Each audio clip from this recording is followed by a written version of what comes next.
Hello and welcome in, race fans, to tonight's event, the halfway mark of the season here in the All-American Racing League. And tonight, under the lights, it's Bristol Motor Speedway for the Kings Court 250. 250 laps out here at the world's fastest half mile. And joining me tonight is co-host Tom Richter. How's it going tonight, Tom? Good evening, Arie. Happy Saturday night to you. Welcome to the Last Great Coliseum, the world's fastest half mile. Whatever you want to call it out here tonight. It is the Kings Court 250 for race number 12 of the All-American Racing League season. And tonight we come in halfway through the season, just a couple of races before the playoffs set to begin. That's right, and as it sits currently in this hour of practice, last week's winner, Nolan Milnes, finally breaking through, grabbing that checkered flag, currently top of the charts here around this concrete half-mile track. A lot of these drivers have had this track circled. They've been looking forward to this one, anxiously waiting for it, and I feel like the other half have been dreading this racetrack coming up on the schedule, and it's kind of a tale of two halves right there, so I'm interested to see, Tom, which of these drivers are going to capitalize on the opportunity tonight. Yeah, absolutely. I think there's two categories of drivers out here tonight. Ones that were very much looking forward to this, and ones that were looking forward to this being over at the end of tonight. Some updates to the Bristol Motor Speedway on iRacing over the past couple of months. Drivers going to be working more so towards kind of like the bottom line of the speedway, kind of a change of what we've seen over the years here at Bristol Motor Speedway, where the top side was dominant and you were able to protect and make moves up there. In a lot of ways, this is back to the old Bristol back in the early 2000s, where you've got one usable groove here, and we're going to see the challenges that these drivers have to work with over these next 250 laps. Absolutely. The passing game is going to be a big question out here this evening. We've seen a little bit of some hard racing here in practice. It seems like when you're all on your own, that bottom line seems to be really good, but when you get side by side, when you're battling for position, you can really use that outside line to your advantage, mostly just pinning that driver on the bottom down to that part of the racetrack on exit, which will get that car very loose. So even though the bottom line is faster, that top line might become the preferred in wheel-to-wheel combat. On board here with Nick Crawford here. Let's take a lap or two around this half-mile speedway, as you're going to see him come underneath the flag stand, and he's going to make a big dive down into turns 1 and 2. He slides up there a little bit in turns 1 and 2. That can be an issue later on in the race, especially as these tires start to wear on. Stage 1 going to be lap 70, stage 2 80 laps to bring us to lap number 150. So we don't suppose that fuel will be an issue out here tonight, but the tires certainly will. Yeah, it's going to be a bit of a tire game, especially given we're at Bristol Motor Speedway. This is a track known for having a lot of incidents, having a high caution count, and if that ends up being the case, there's going to be plenty of opportunities for these drivers to be jumping down on pit road and using every single one of those tire sets. But to your point, fuel shouldn't be a concern. You could probably make it through both of the first two stages without stopping for fuel, and in all likelihood, not that anyone would, but it'll be interesting. The first stage out here tonight is lap 70, and then the second will be at lap 150. So we've got a couple of runs, 70 and 80 laps respectively, and then 100 to the end in stage 3, incrementally getting a little more and more. And one thing that these drivers are going to have to be wary of, I think, in tonight's race, Tom, is going to be that right front tire, as is often the case around Bristol right here. The difference between a short run car and a long run car can be quite drastic here. Checkered flag falls out over opening practice. Nolan Milnes fastest, Sam Garcia second in opening practice, and we're going to wait to see who lines up on pit road to begin their qualifying lap. Something that we noted here earlier tonight, Arie, pit road split into 2 lanes here, front stretch and back stretch, and it looks like there's going to be at least 2 or 3 drivers that have to pit on the back stretch. So qualifying here going to be important to get yourself on the front stretch for pit road. Alrighty, here we are then. Ryan Rose in the 78 is going to be the first driver to make his way out on track here in Bristol, getting this first lap underway. These qualifying laps go very quick. Blink and you'll miss the fact that both of them have already been done. Here we go then. First time at the line for Ryan Rose, a 15.472. We're going to stick on board with the 78. This is one of the drivers who's been looking forward to Bristol, and we'll see what Rose can do here. Already a winner this season earlier in Richmond. Going to come off of turn 4 for the final time, and to the line. To the line, Ryan Rose going to currently hold the pole position as other drivers. Rob Higgs Jr. completing his second lap down here on the entry into turn number 3 for the 80. We'll see where he is able to go. First time by was 11th for him. Second time by looks like he's going to pick up to 9th. Here we are then, Nolan Mills in the 1, last week's winner. That first lap is a scrub, and here we go then with driver number 1, going to line up the second lap as good as he can and see what we can put on the board. Remember, he's fastest in that practice hour. Is that one Camaro going to be able to put it together? No, it looks like he pulls off the track. The mystery machine of Alex Fuller looks like he also had an issue on his first lap. Second time by, he's going to go to the top of the board with other drivers still out on an active track, including Matthew Pavlik. All right, then driver 30, Matthew Pavlik, across the line to complete lap number 1. That's good enough for P17. See what we can do the second time around. As it sits, Alex Fuller still provisionally on pole. Mark Arthur jumps up to 14th, and here we are then with Pavlik off of 4 for the final time, and to the line from P17 to P11 with that lap. Still got a couple of heavy hitters that we're waiting to see roll off the pit road. One of them in the 5, Joseph Klein in that Chevy Camaro. We'll see where he is able to post that Camaro out here tonight, as it looks like he is possibly getting a few things situated in that car before he hits the loud pedal. Not entirely sure what's going on with that 5 car, but he is getting up to speed right here, and thankfully here at Bristol, you can get up to speed in one set of corners just like that, ready to go for lap number 1. Though we have seen throughout this qualifying session that second lap around tends to be the good one, tends to be the hot lap, so we'll see what Klein can do. All the while, Josh Kanata has jumped up to second place with Nick Crawford in third. Joseph Klein going to slap the wall on the exit at corner number 4, and I do believe that is going to be his qualifying attempt here, though he may have one more opportunity to roll back out on pit road, as he has not yet completed a lap. Yeah, I think he'll be good to get at least one flying lap in right here. He didn't cross the line before he reset the car right there, so for those watching at home, that means he did not start his second and final lap. He's technically still on his first lap right here, but that's just going to be a throwaway. As soon as he crosses the line, this is going to be his one opportunity to set a time. It's going to be this go around right here. We'll see what driver 5 has. Looks like Ron Holyfield has also lined up at the end of pit road, but we'll follow with Joseph here for this next set of corners. Going to need something to happen here. Going to be his second lap. See where he goes. He's going to be good enough for 11th out here for Joseph, and Ron Holyfield is out on the track. Only other car currently qualifying. All right, that 25 machine out on track, gonna cross the line on that occasion right there to start the very first of 2 timed laps. Qualifying's got just less than a minute left in the session. Looks like this might be the last driver that we see out there on track, gonna complete the first lap. First time by is 19th for Ron, as we see what he's able to do on lap number 2. These laps being clicked off in about 15 seconds with the current pole at a 15.297. So these laps going to go by in a hurry. Again, stage 1, only 70 laps. Lap number 2 going to hold at 19th place for the 25.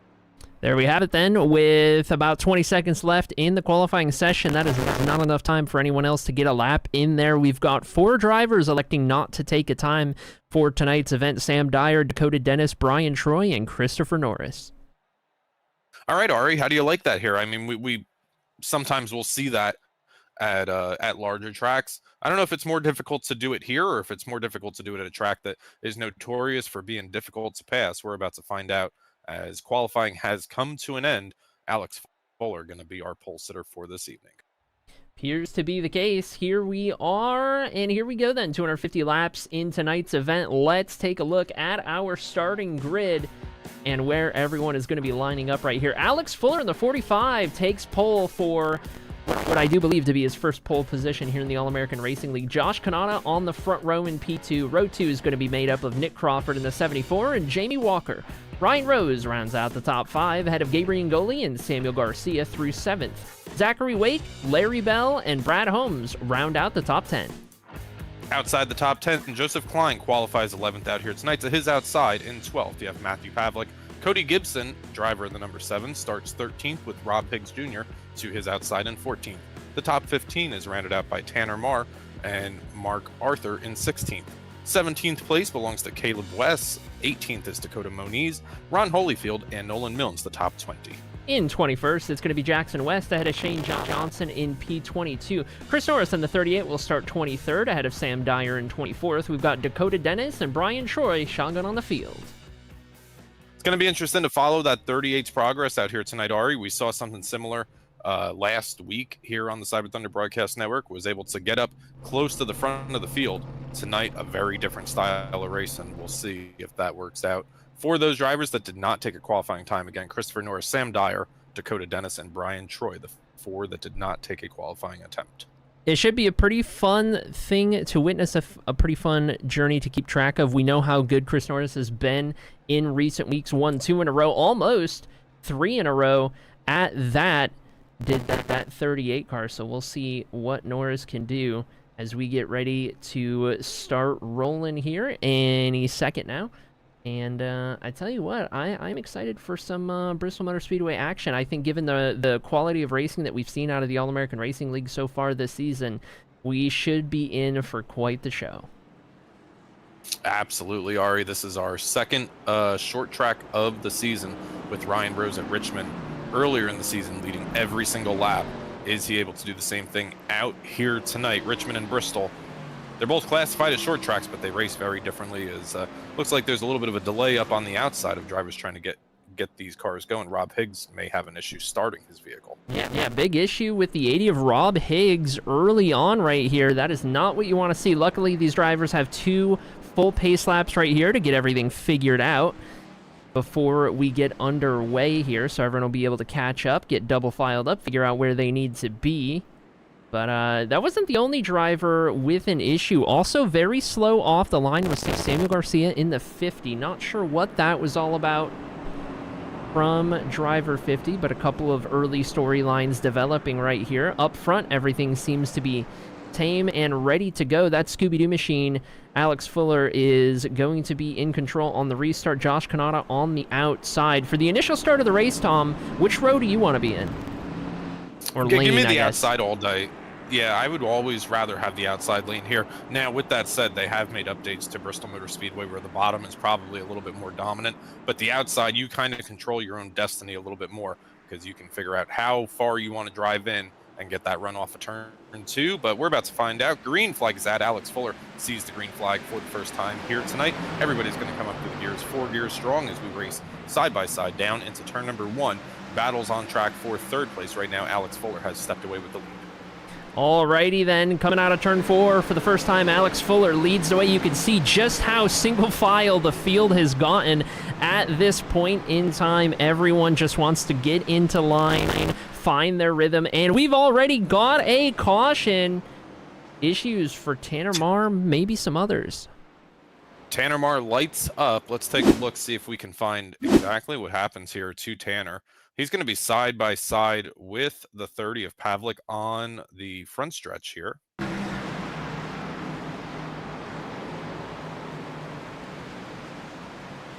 That'll certainly do it. Get sideways in front of a bunch of drivers coming up on you. No contact there, fortunately, with any other driver or the wall. Just a little single car spin. This could be kind of just a combination of cold tires, heavy front brake bias, as drivers will, throughout the course of a run, they'll tend to dial it back towards the rear tires. Has not happened just yet. So Tanner Marr goes for a little bit of a lazy slide on the opening laps out here. It's going to put us under the caution flag for the first time tonight. Alex Fuller is the race leader. Now he's going to have Nick Crawford to his outside. Don't expect anybody to find their way down pit road this time.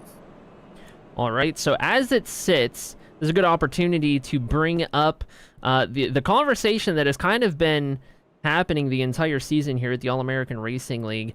And it is that of first-time winners and drivers who have not gotten their first-time win yet. Last week, we saw Nolan Milnes break through and become, I believe, the 9th different winner of the season, if I'm not mistaken. As it sits right now, Tom, the top 2 drivers, Alex Fuller, Nick Crawford, these are 2 drivers who have been in that conversation week in and week out. These are both drivers capable of going out there and winning a race in the All-American Racing League. They're off to a good start tonight. Could Bristol be the break they've been looking for?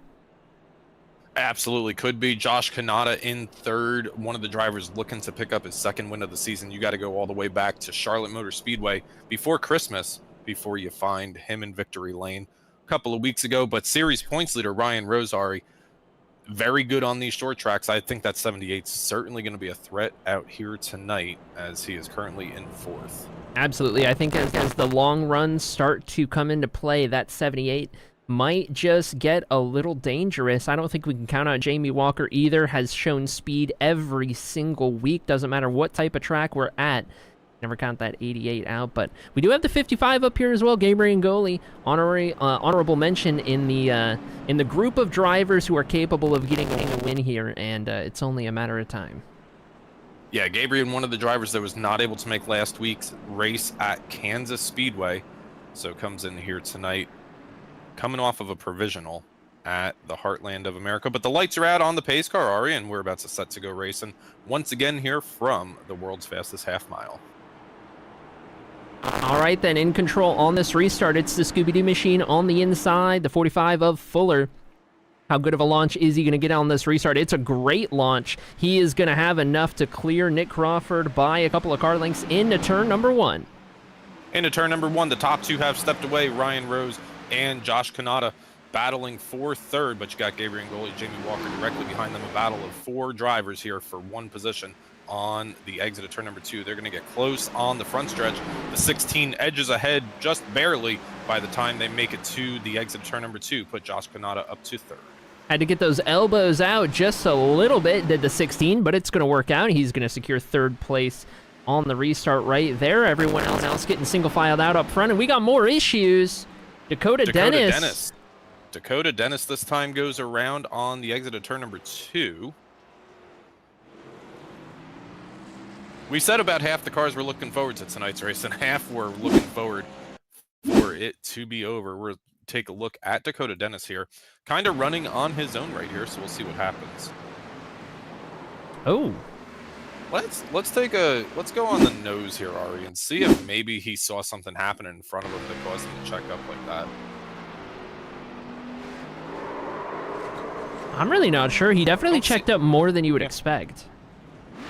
Yeah, don't really see anything of concern here. Let's get a look the from driver behind him of Rob Higgs.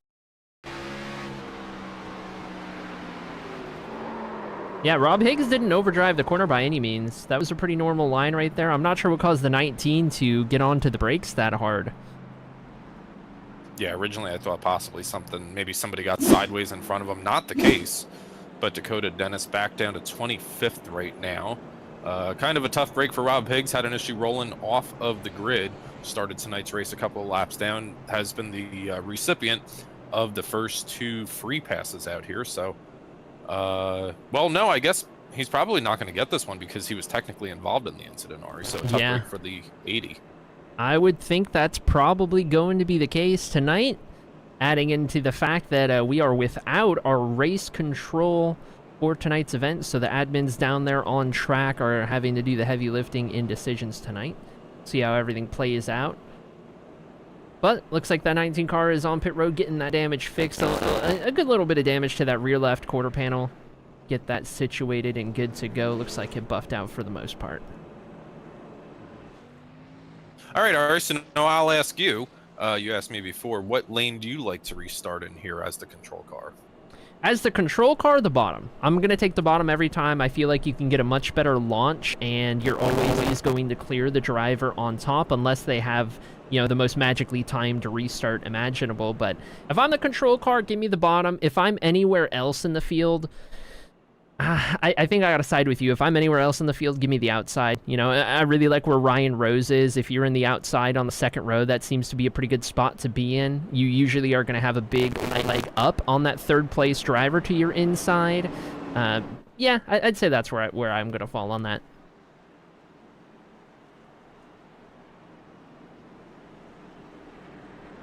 Given that's the case, I'm very much an inside line driver here at Bristol Motor Speedway.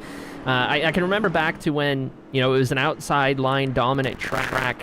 One of the things I spent a lot of time working on in practice sessions was making the bottom work despite that, so that I could have some room to race in. You know, if you use the line that nobody else is using, it kind of works out well for you. But here we go. Pace car is going to turn off onto pit road, and Alex Fuller on that loud pedal yet again. You can see just how good of a launch he gets from the inside. Crawford's going to tuck right back into line on that bottom as we ride on board with our race leader. Battle is on for third on back. On the exit of turn number 2, Alex Fuller has opened up a 1-car length lead over Nick Crawford, our second-place runner in that Toyota Supra. Battle for third has settled out a little bit as Josh Kanata has found his way in front of. Issues for Jackson West on the 76 on the exit of turn number 4. Got hard into the outside wall, cannot get that race car turned, has got to get off the racing surface on a pit road, does so. Finally does the 76. We stay under green flag conditions as the racing action continues. Right now we're looking at a battle for P7 between Zachary Wake and Brad Holmes. Zachary Wake on the inside, Brad Holmes in the red and blue and yellow Ford Mustang on the outside of turn number 4. Issues behind us for, is that Mark Arthur in the 12. Mark Arthur, Caleb West, the 30 of Matthew Pavlik. There was a big incident right there that had just gone on. Let's go ahead and see if we can't catch a quick replay right here, because that was a pretty significant bit of contact. We're going to ride on board with driver 30, Matthew Pavlik, to see what happens here. Kind of loses control here in the middle of 3 and 4. Mills is going to slide through, tags Mark Arthur. The 48 and the 50 get some big hits right there. Caleb West may be the worst of it.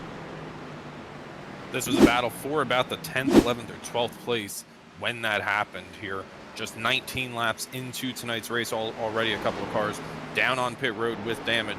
Mark Arthur and Jackson West with damage to their vehicles that they're trying to buff out on pit road. An exciting first laps here, Arie, and this gives us 49 laps to go in stage number 1. That it does, and I tell you what, one thing that we're starting to see right here is Nick Crawford in P2. He is not letting Alex Fuller run away at the moment. These two have gapped third place by over a second already, which might just go to show the difference in using tires versus saving those tires. But Alex Fuller wants to go. Nick Crawford wants the lead, and this lap traffic getting in the way right here. I believe that's Shane Johnson who's going to bounce up and out of the way, but now Nick Crawford might have just enough of an opportunity.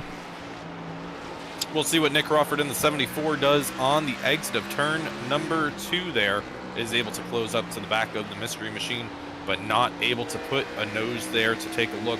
Don't look now. Josh Kanata slowly closing in, has closed that gap. Last time by was a little bit faster than the 2 race leaders as they work their way through traffic.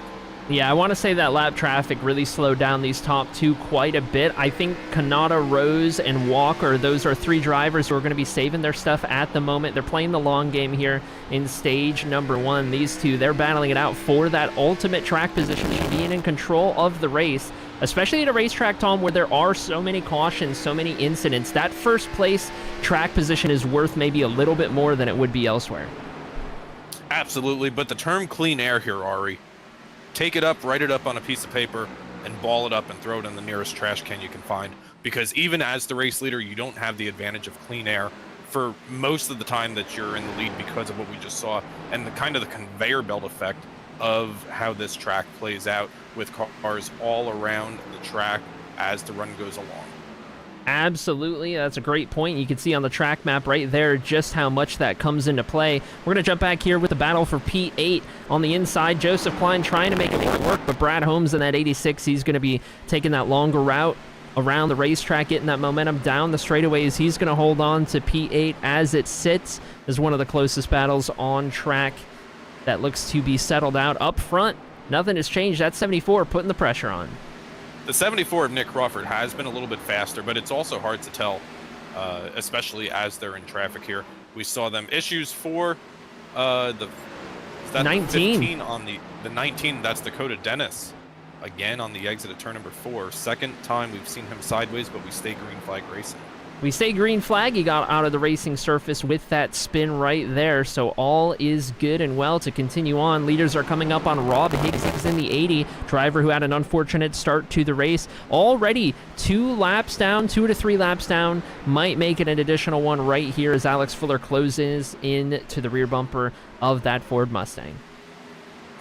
Alex Fuller going to make a little bit of contact on the front stretch there with the outside retaining wall. That's going to allow Nick Crawford to close in even just a little bit more as they continue to close in on the back of the 80 Ford Mustang of Rob Higgs. They haven't gotten there just yet, but once they do, Nick Crawford may have something to say about it for the race lead.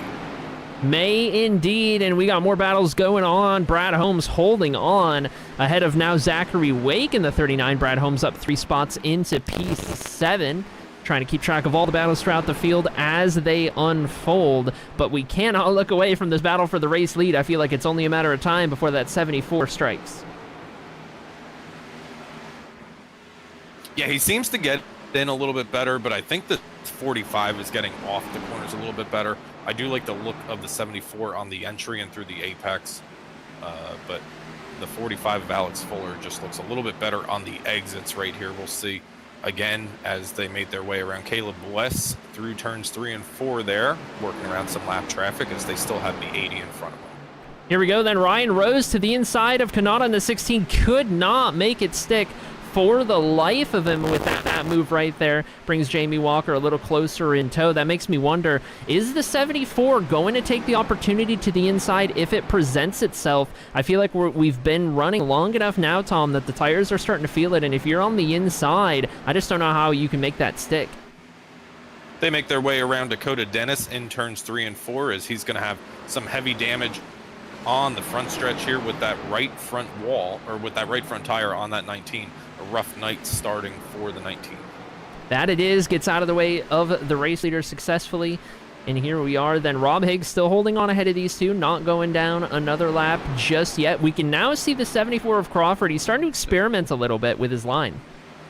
So here's something interesting, Arie. I've been following the lap times between Rob Higgs and the race leaders. Rob Higgs a couple of laps down, directly in front of the race leaders, though, has been faster than the race leaders and has slowly opened up that gap a little bit here. If he gets a couple of Lucky Dog free passes here, which is going to be a tall ask, right? But he's got some speed in that 80 as we have a yellow flag out again. Yellow flag on the racing surface, but who is it for is the question. Not entirely sure.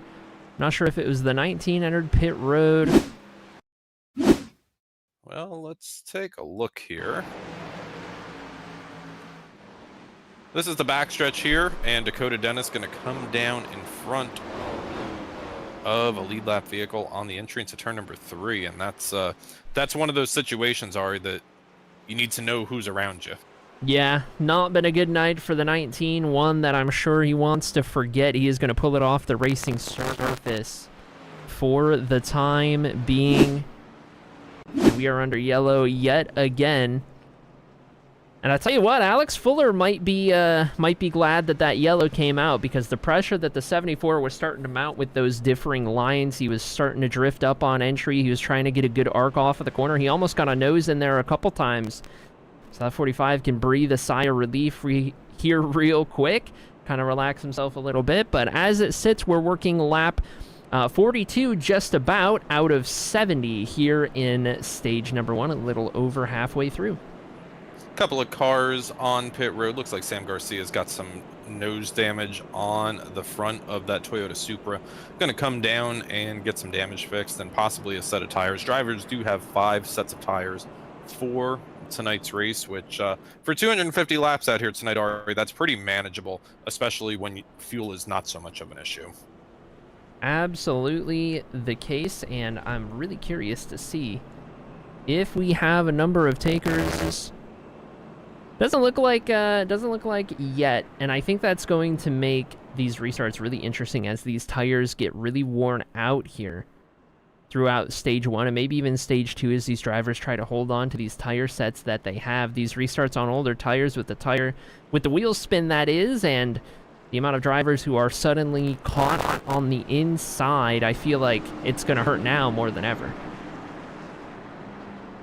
Big movers early in tonight's race. Nolan Milnes up 10 spots, as is Christopher Norris. Christopher Norris, one of the drivers that did not take a qualifying position out here tonight, but 2 drivers already up double digits early in the going in tonight's race, Nolan Milnes and Christopher Norris.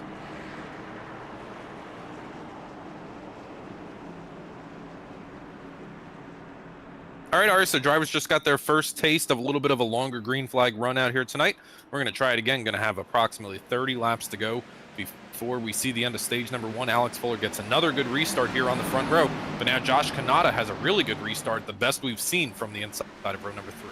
All right, Nick Crawford's going to have his hands full right here with the 16, but the 16 is down on the inside on older tires. He slides up just a little bit. He's going to have to give up that position as Rose now looks to the outside of the 16 and tries to capitalize.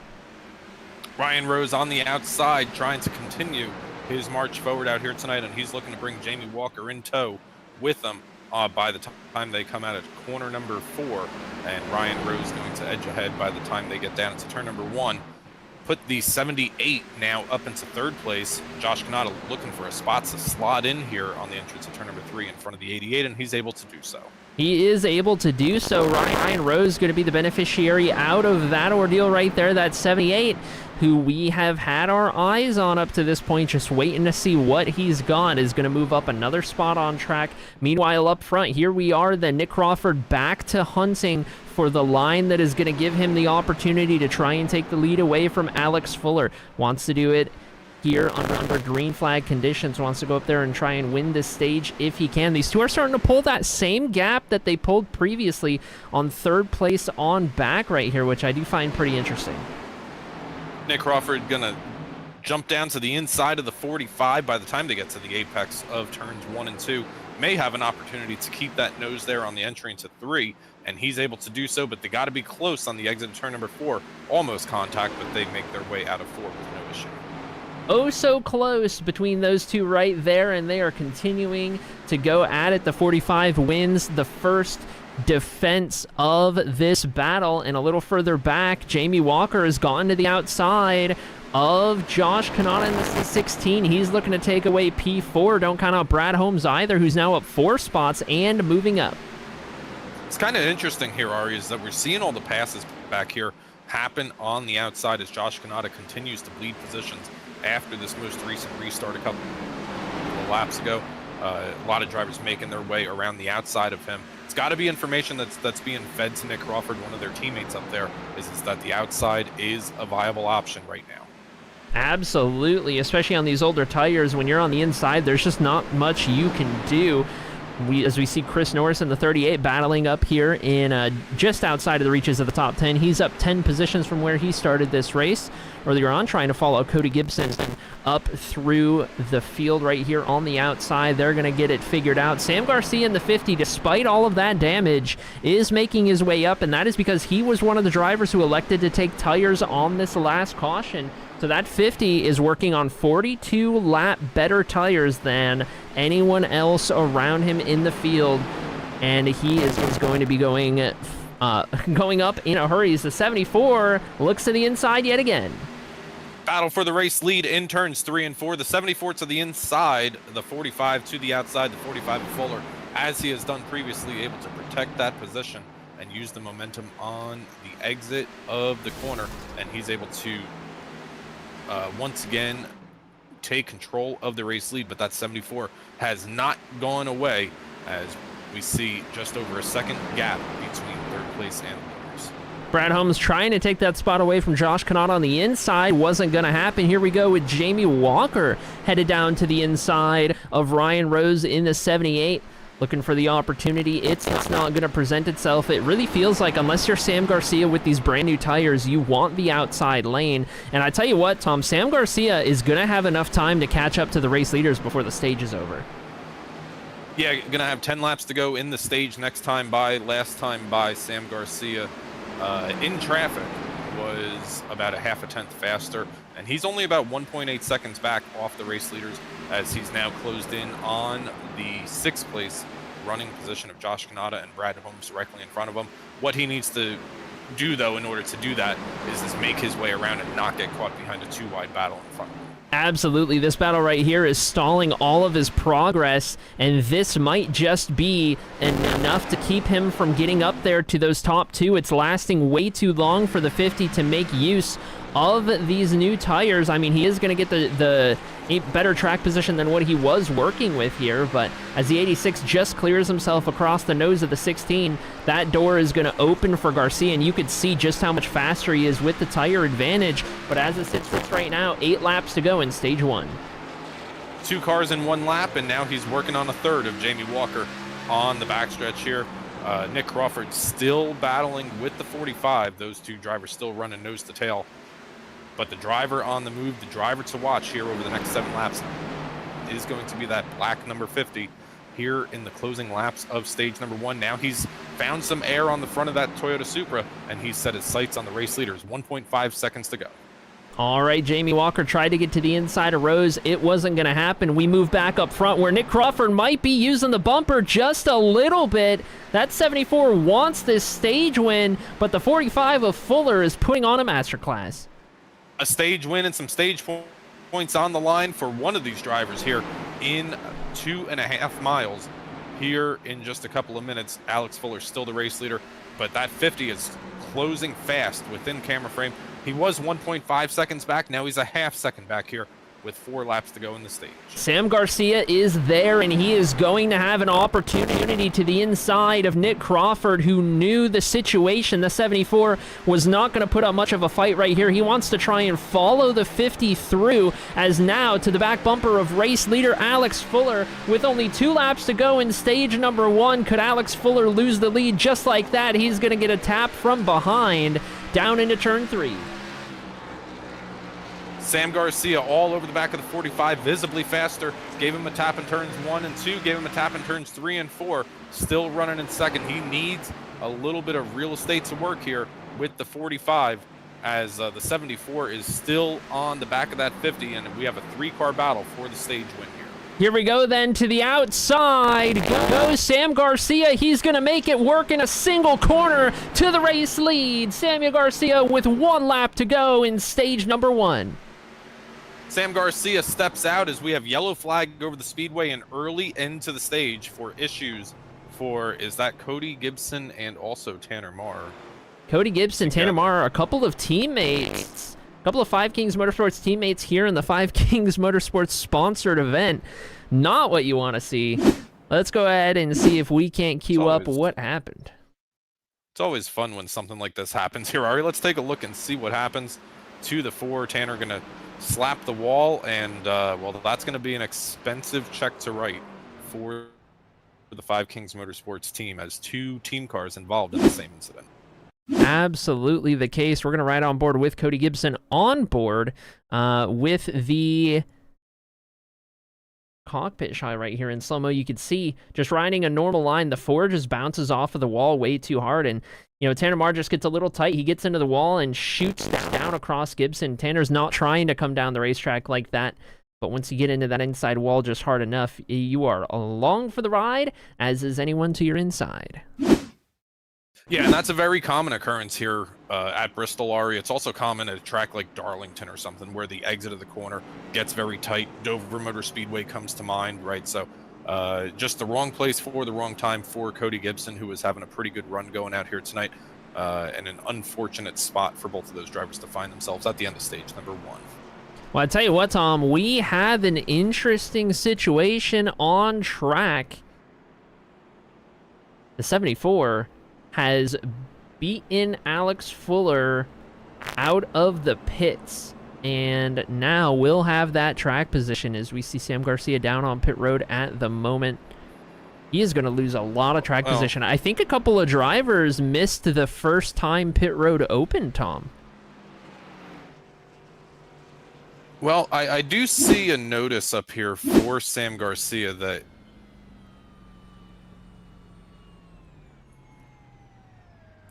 So it gave us a notification that he crashed, but it'll sometimes do that if they just slow their pace speed here. So Trying to get a read on what's happening here. Yeah, because he was in the race lead. He won the stage, did Sammy Garcia, but now he's going to come out. Look how far ahead he is. So the pit road is just closed right there, and the lights are still red, so pit road is closed. So I wonder if Sam Garcia actually did it properly, and all these drivers came down on a closed pit road, as the lights are certainly flashing red back there. Yeah, I don't know. That's an interesting one there, Tom. That is an interesting one. I'm glad I'm not race control trying to figure this out. But either way... Yeah, field is doubled back up. Nick Crawford has cycled to the race lead. Alex Fuller in second. Sam Garcia, the race leader at the end of stage number 1, is in 15th place after that cycle of yellow flag pit stops. And we are green flag racing once again here at Bristol. All right, Nick Crawford now in control of the race. What can the 74 do with the opportunity he's been given? The 45 of Fuller, he's going to slot into P2 before Brad Holmes can get there. Here comes Ryan Rose looking around the outside. He wants to get third place back, but Brad Holmes has looked racy tonight in that 86. He's up 7 spots from where he started. Yeah, big improvement for Brad Holmes as he tries to protect the third place running position. Going to slide a little bit high there and almost make contact with the 78 of Ryan Rose. They're going to be able to come out of the corner without issue, and they continue this battle here for third. Advantage to the 78 by the time they come off of turn number 2. And oh yeah, we got Joseph Klein directly behind these drivers as well, a name we haven't said too much out here tonight in race. No, we haven't, but that 5 car is entering the picture slowly but surely. Currently finds himself up 6 spots into P5, maybe 4 if he can make this move stick on the 86.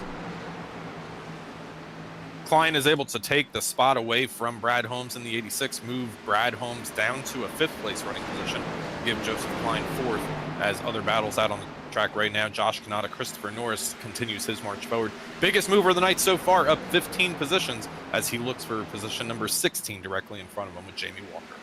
That he does now off of turn number 4, chasing down that 88 car. Chris Norris now in the top 10, driver who recently has been on a tear. 3 wins on the season, most of any driver, looking to get up into the conversation here by the end of stage 2. Jamie Walker is able to find the 55. Issues directly behind them. Christopher Norris going to get sideways on the exit at 2. We stay green flag. That looked like something happened in front of the 38, and he was just in the wrong place there. Yeah, it certainly did. Goes for a big slide. He's going to have to make up a lot of positions now. The old-fashioned way, going to have to pass all these guys all over again. Not what you want to see, but at least it's stage 2 and not the final run to the finish. All right, let's see if we can't grab a quick look with Christopher Norris here on the front stretch. He's got Jamie Walker, Gabriel Ngoli directly in front of him. And he's actually going to get into the back of the 55, and both drivers do a pretty good job. Gabriel Ngoli is able to hold on to most of his positions. Christopher going to lose a couple of them, but what could have been a bigger issue was reduced. Absolutely was, and Brad Holmes continues to go backwards since the restart right here. Maybe just playing the long game here on those tires. We saw how quick he was towards the end of stage 1. We'll see how that plays out as he loses that spot to Jamie Walker. Joseph Klein in the 5 still wants to go forward. He's now hounding the back of Ryan Rose. This is a battle for P3 on track at the moment. Up front, Nick Crawford has managed to pull a 0.6 of a second gap over Alex Fuller in a little bit of a role reversal from stage 1.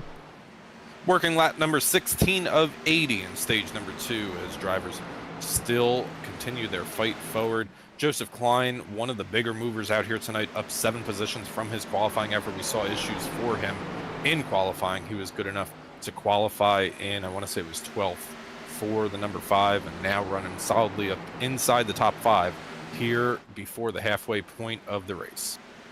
All right, then lap car of Shane Johnson getting up and out of the way of these drivers on the outside. They all make their way through closest battle on track at the moment. Gabriel Ngoli, Josh Kanata. Ngoli's actually going to get caught and go up the racetrack. That's going to open the door for Zachary Wake in the 39, who's got a little bit of damage on that race car. Still going to look to the inside and try and make this move. Larry Bell also in this camera shot.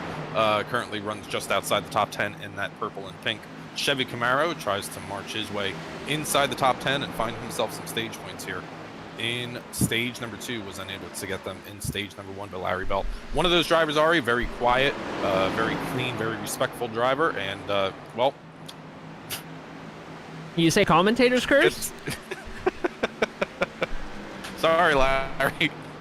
Oh man, welcome to the club, Tom. I tell you what, I've done that too many times to these drivers this season, so there's yours for poor Larry Bell in the 43 as we jump back up here with Zachary Wake, who did get the move done on Gooley in the 55. He's going to look to square up Josh Kanata just ahead, who's kind of running his own race at the moment. I tell you what, all of these drivers in the top 10, I take it back. Brad Holmes now under pressure from Nolan Milnes. I was going to say all of these drivers had gotten themselves spread out pretty nicely and have all kind of started to run in their rhythm, waiting for these tires to wear out. But Nolan Milnes, winner in last week's race. He is up 13 spots from where he started. Let's not forget, he had a lackluster qualifying out here tonight. Did not put together the lap, but he was fastest in our practice, excuse me. So Nolan Milnes, slowly but surely, climbing his way up the ladder. Up front, it is still Nick Crawford over Alex Fuller, and it's kind of what a reversal of what we saw in stage number 1, Arie, where Alex Fuller had the control of all the restarts and was able to manage that track position here. Nick Crawford has actually been able to open up that gap a little bit more than the 45 was able to, but given the speed difference that we saw in stage 1 and 2, I'm still kind of surprised that the difference between first and second is only about a half second here. Yeah, I tell you what, it's going to be interesting to see how it plays out in the long run. I wonder if Alex Fuller is going to run this any differently now that he's not in first place. Is he maybe trying to hold on to a little bit to put the pressure on in the back half of stage 2 right here? One thing's for sure, that 55 is not handling very good. Been watching Gabriel Ngoli for a number of the last handful of laps, and he gets so loose on corner entry through the middle. And it might have to do with that rear end damage that he's got, that right rear corner pad. You can just see how loose he is. Yeah, he snaps loose on the apex of turns 1 and 2. He's going to lose 2 positions in one set of corners and slot back into 13th place. Rob Higgs, a lap vehicle directly behind him, so no pressure for position here. Would imagine the 55 may just give up this position with how ill this 55 is handled. We'll see how it plays out. Is Higgs a lap down car right here, just riding his own race at the moment. All the while up front, Nick Crawford in the 74 leads this race. Going to come off of turn 4 right there. And it is going to be 30 of 80 here in stage number 2 as we hit the lap 100 mark. That 74 seems to be gapping the field. There's contact between Klein on the inside, Holmes on the outside in a battle for P5. At the moment, Brad Holmes starting to move forward after losing some spots early in this run.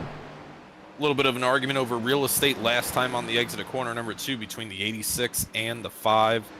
The 86 of Brad Holmes able to take that position over the 5 of Joseph Klein. Nolan Milnes directly behind these 2 drivers, looking to find out which lane's going to move out of the way for that 1 as he continues to try to improve from his qualifying position out here. He's going to take a look down to the inside on the south end of the speedway underneath the 5 of Klein and try to take that position. Milnes still to the inside. He's got enough speed to keep it stuck there despite the outside line advantage that Klein has. Does he keep it on the inside into 3? Yes, he does. Klein's going to go all the way up against the wall, use as much real estate as he can to get that arc down the front straightaway, get that momentum, and keep the 1 car at bay.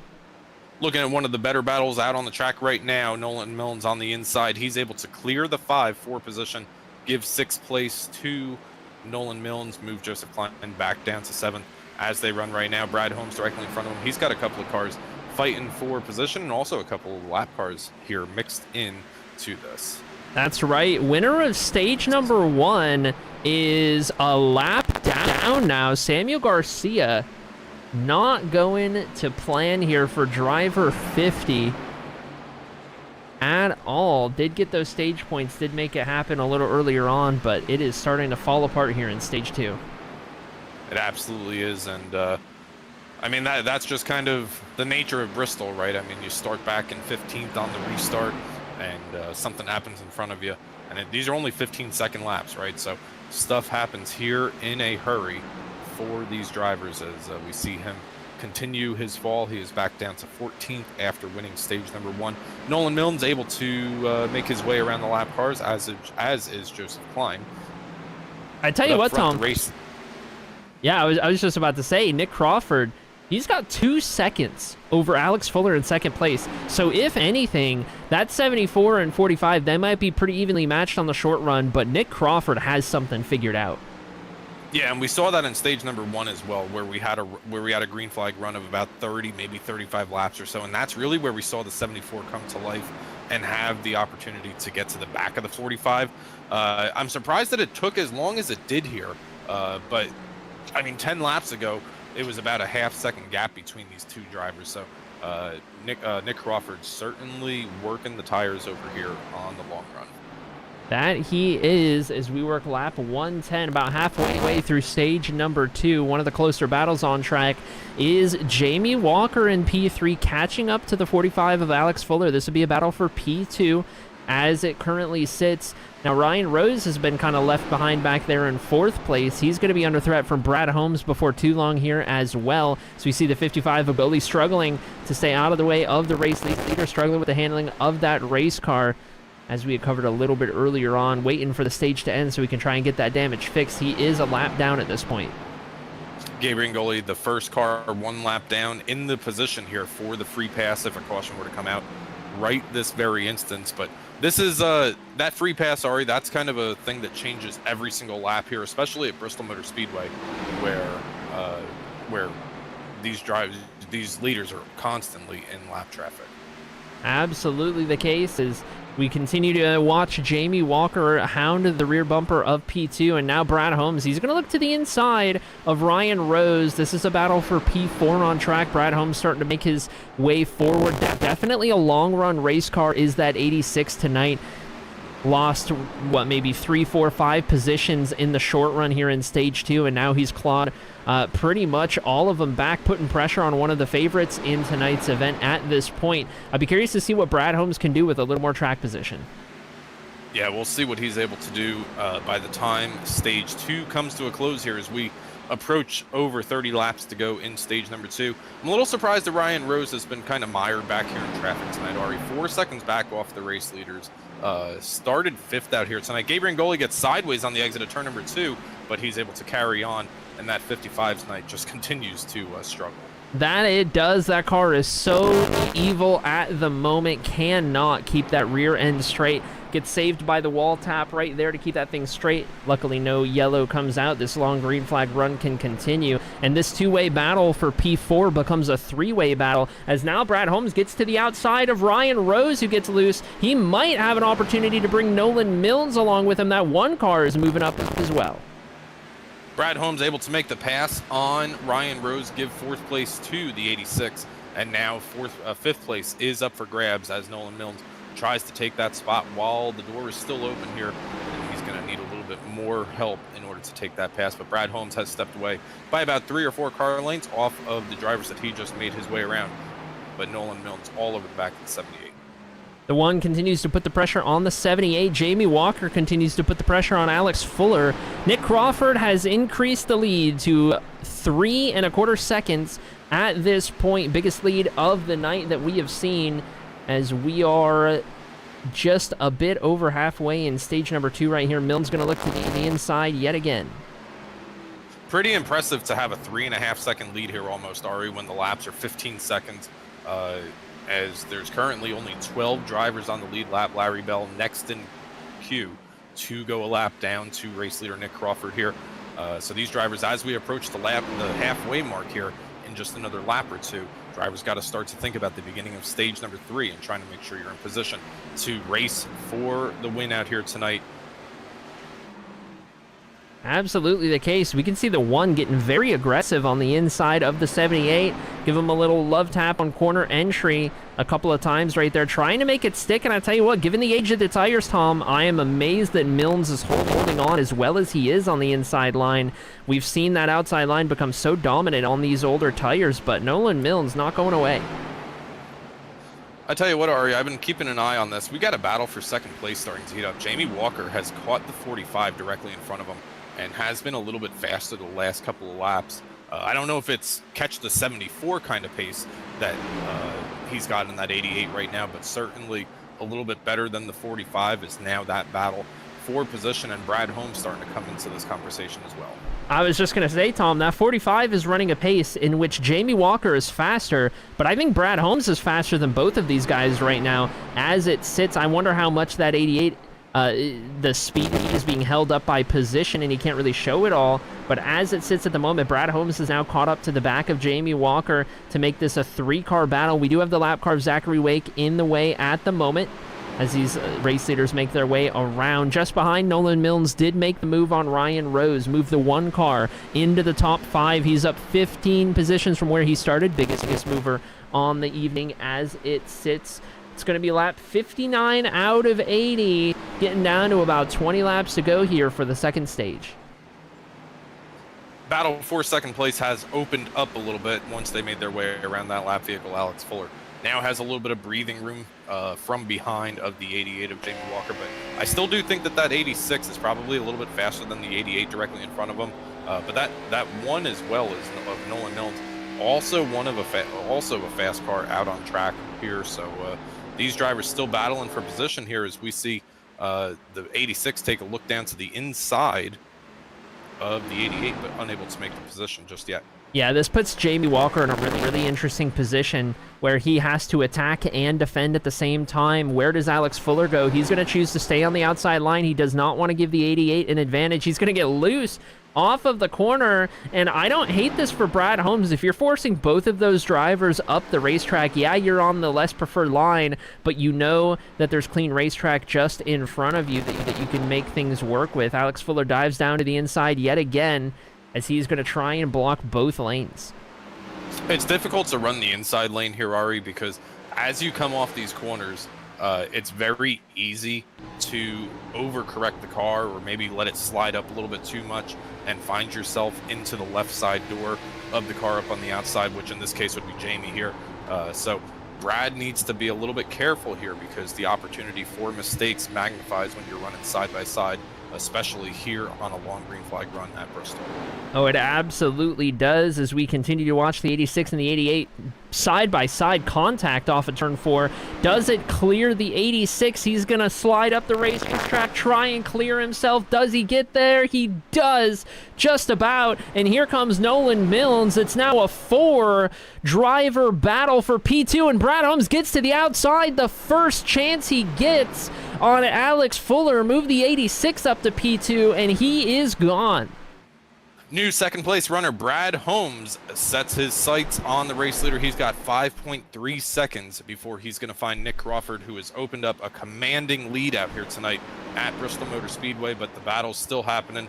Back here for about the 4th place running position right now, Jamie Walker gets passed by the one of Nolan Milnes, so Jamie Walker starting to lose some spots here in the closing laps of stage number 2 as they continue to work their way through lap traffic. Here we go then. Potential 3-wide situation isn't going to play out that way. No, Nolan Milnes tucks back into line as these race leaders make their way around Samuel Garcia again. And Nolan Milnes looks to line up the pass on Fuller in the 45, who gets a little loose on corner exit. Those tires are screaming on the Scooby-Doo machine. Not happy. Milnes is going to get that nose to the outside, and we can move the 1 car up to P3 for our biggest mover of tonight's event. Highest he's been all race. It's difficult here tonight at Bristol, Arie, because usually on a track a little bit larger than this, drivers that are running 2nd, 3rd, 4th, 5th throughout the end of a stage here, they would have typically the options to come down to pit road and try to get some fresh tires, try to cut the stage a little bit early, and try to short pit it so that they can take the track position. Here, if you do that at Bristol, you're going to go down 2, maybe 3 laps, as these laps are so fast. Yeah, it's certainly a really tough position to be in. Pit stops here at Bristol are a doozy, very tricky. It's also one of the racetracks where it's so easy to end up speeding on pit road if you're not careful enough. So a lot of challenges for these drivers to juggle. Look at these last lap times here, Arie. Brad Holmes last time by 0.4 of a second faster than race leader Nick Crawford. Unsure if the 74 was working through some lap vehicles there. But 0.5 second on lap number 142, 0.4 of a second on lap number 141. We'll see what the time delta is here as Crawford comes across the line to record his lap time here for 143, and we're going to wait for Brad Holmes as well. That time by a little bit faster for Nick Crawford. All right, well, that gap sits at just over 4 seconds at the moment, and we will continue to monitor it. I don't think there's enough time in Stage 2 regardless for Brad Holmes to catch up to Nick Crawford in the 74. Lots of traffic in the way, though. Yeah, I was going to say, probably not enough organically, but if Nick Crawford keeps running into situations like this where he's got 2 or 3 lap vehicles fighting for position, he may just have just enough. It's a quarter of a second there that time by. Yellow flag out over the speedway. Issues for Joseph Klein. Joseph Klein, who was running, oh my goodness. Dakota Moniz, Mark Arthur involved as well. Joseph Klein was running up in about 6th position. Possibly Ryan Rose as well in 78. All right, let's take a look at the replay right here, and let's see what happened.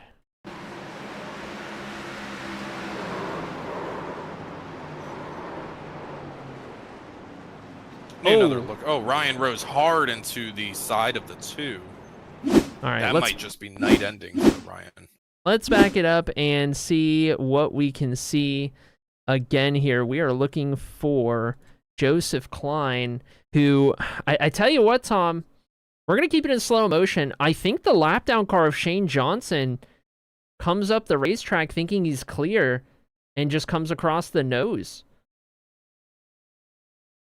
We're going to need at least one more view of that here, Arie, because I don't really see the 2 moving a whole lot, at least from that blimp, right? We'll take another look here. And I want to see the hit Ryan Rose gets as well. Oh, it's a big one. It is Shane Johnson coming down the racetrack right there. Larry Bell checking up the 78. Just T-bones, sends Shane Johnson up and over, as a matter of fact. And Larry Bell getting a tiny little piece of that, but that is race-ending damage for the 78 as well. Maybe not race-ending, but dang near at that. Let's get another replay right here. All right, so exit of corner number 4 here. Joseph Klein on the outside, Shane Johnson on the inside. Yeah, even just the tiniest bit there, Shane probably did come up. I've got to retract that statement. It's hard to see sometimes from the blimp view, but that's how close it is out here at Bristol, Arie. Absolutely is, and that issue a little further back, Dakota Moniz, Mark Arthur. See the wreck up ahead, and those two have their own mini incident after the fact. So as it sits on the track, we have some split strategies here. Matthew Pavlik does not come down and is scored as the race leader. Everybody else came down pit road. Well, this may be the end of stage number 2 here, Arie. It very well may. This is the end of stage 2. I tell you what, Matthew Pavlik may have stayed out to secure the stage points and sacrifice stage 3 in turn. That would be the only thing I can think of right here, because even though it's the end of the stage, they're not scoring the points until we hit the exact lap, which will be right here. So Matthew Pavlik going to have very bad tires in comparison to the field, but is going to have the stage points if I'm understanding the rules correctly. Here we are then across the line. Nick Crawford on the outside, first driver on 4 fresh tires. Outside of the 74 of Nick Crawford, able to take the race lead, and now second place up for grabs, third place up for grabs as the 30 continues his fall down through the field here, potentially in a 3-wide situation on the entrance of turn number 1. Brad Holmes going to give a little bit of a love tap to the 30. Jamie Walker's going to go around in front of the 16 of Kanata. Big issues for a couple of drivers who were running up and around the top 5 right there. A little bit of a chain reaction. Drivers getting stacked up behind the 30 of Pavlik and those old tires. Let's go ahead and take a look right here, as I think we could probably take it back a little further, because to be honest here, I want to say, Tom, that this starts with the 86. On board with the 86 of Brad Holmes right now, and we're going to go down into turns number 1 and 2. Contact right front to left rear results in a sideways number 30 sliding up into the 88. That's right. Jamie Walker gets hit right there. It's such a hard spot to get hit because you cannot save that race car. Brad Holmes will get some significant right front damage right there. Jamie Walker finally corrects it into the wall, but right in front of Josh Kanata, who is going to have a lot of damage with that hit right there, unfortunately. A couple other drivers, Caleb West, Dakota Moniz, up against a wall. And those are two of our contenders getting a pretty bad blow dealt to them right there. I tell you what, Tom, at the moment, I am showing a black flag for driver 74, Nick Crawford, jumping the restart. I was just going to say the same thing. I just noticed that as well. Race control not out here tonight. So the admins of the race doing double duty, playing both race control and drivers and competitors in the field here. So Nick Crawford, that restart going to be under review. We'll see if he has to serve that, which I guess jumping a restart here would probably be what? Tail end?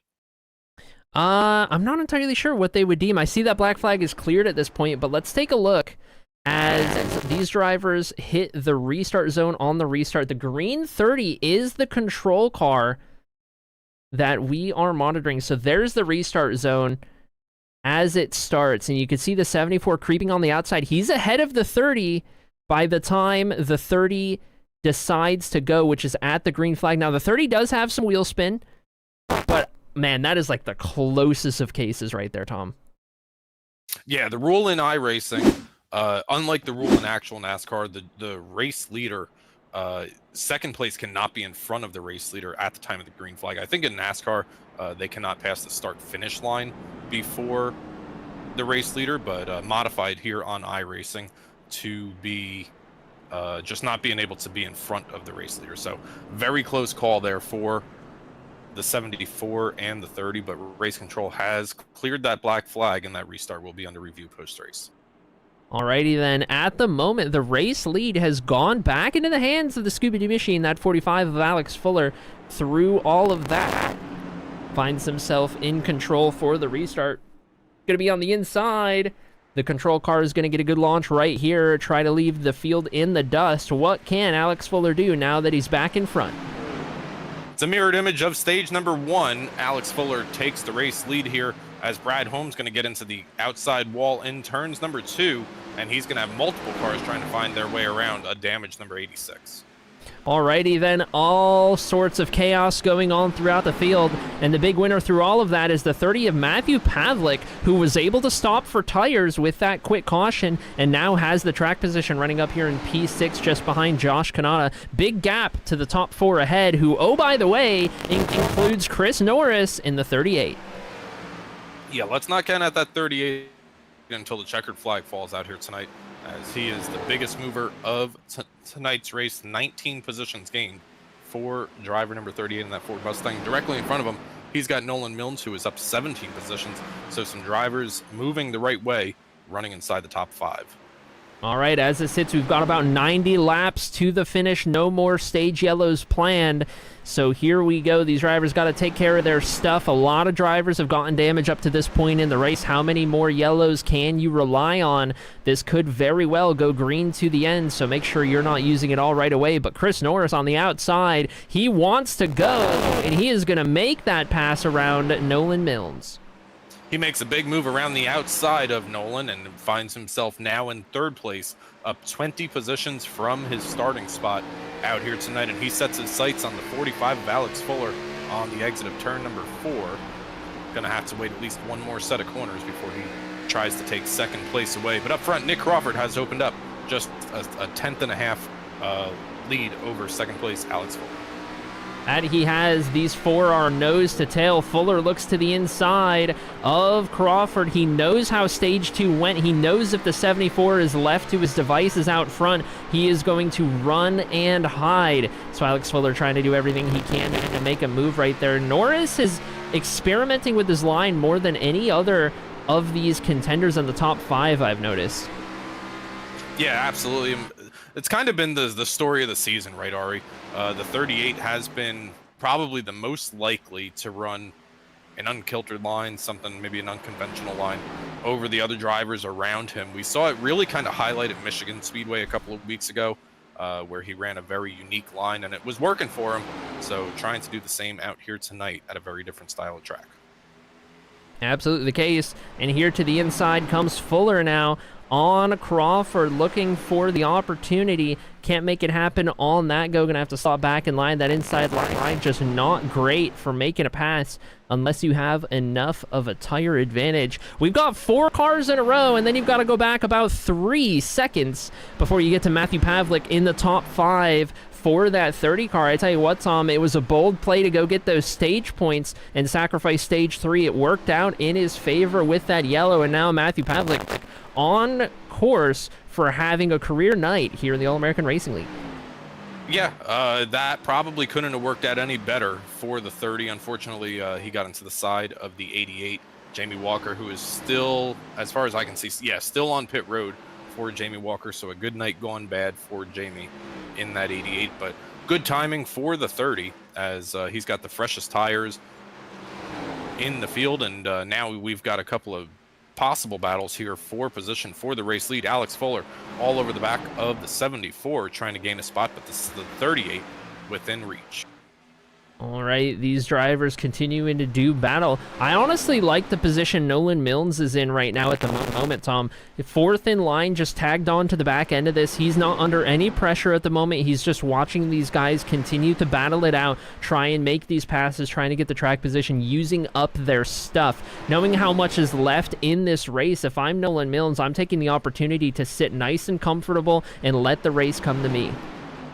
Well, here's the question of the night, Ari. We expect the drivers can go to the end of the race without stopping for fuel.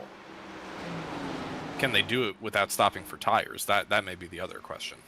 It's an interesting question to raise. I want to say I'll take the bad tires, the potentially very bad tires, over going 2 laps down under a green flag pit stop and then potentially having a caution, because that is for sure race ending if you get caught that far down.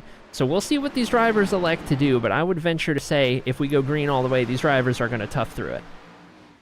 Yeah, I would tend to agree, but we saw just how important the tires were with Sam Garcia marching from 15th to the race lead to win stage number 1 with just a handful of laps to go in stage number 1. So 2 laps down is a tough pill to swallow and could end your night, but the risk reward would be high for these drivers out here tonight. We'll see how these drivers fan out the closing laps of tonight's race, if any of them try to come down for tires.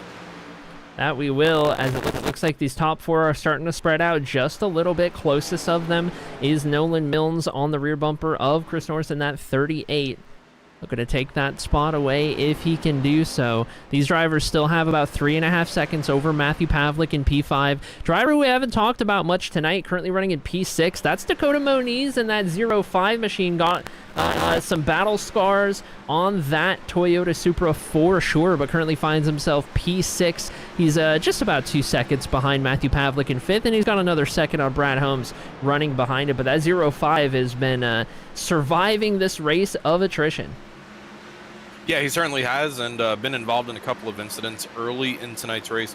Has found himself just outside the top 5 in 6th place.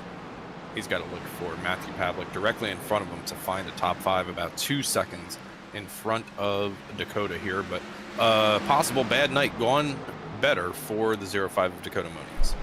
That it has. We jump back up front with the battle of our 4 race leaders. Milnes starting to put the pressure on Chris Norris just a little bit here as we work lap 182 at the line of 250 total in tonight's event. Reminder, stage 1 was won by Samuel Garcia in the 50 on an alternate tire strategy. Stage 2 was captured by the actually was going to be captured by the 74 of Nick Crawford. Actually goes to Matthew Pavlik, I do believe, in the 30 with a bold call to stay out on track. So a couple of interesting stage winners in tonight's event so far, but the story of the night has really been the 74 versus the 45. One of the drivers who was in contention at the end of stage number 2, Brad Holmes, he is currently back in 7th place. We saw an issue a couple of laps ago for the 86 when he got into the back of the 30 of Matthew Pavlik there. Currently runs back in 7th. He has found his way in front of Josh Kanata, who is currently in 8th. Gabriel Angoli, I tell you what, Ari, through all of the struggles that 55 has had here tonight, currently runs in 9th on the lead lap. I tell you what, that is not bad. Gabriel Angoli and Sammy Garcia have both had a very down time in Stage 2, yet both of them are in the top 10, currently running 9th and 10th. So the way it is all played out has actually saved both of these drivers' nights. They've kept their heads down, kept themselves in it, and they are looking to secure a top 10 position. They are hounding the back bumper of Josh Kanata, who is dealing with some damage on that 16. Yeah, the 55 still got a little bit of damage on the right rear right there, but certainly looks a little bit better than what it did before that most recent yellow flag came out. So both the 55 and the 50 have made better on the challenges of stage number 2. So we'll see where these drivers wind up. But I think at the end of the night, if the 55 just finishes on 4 wheels, I think he'll consider that a win based on where he was.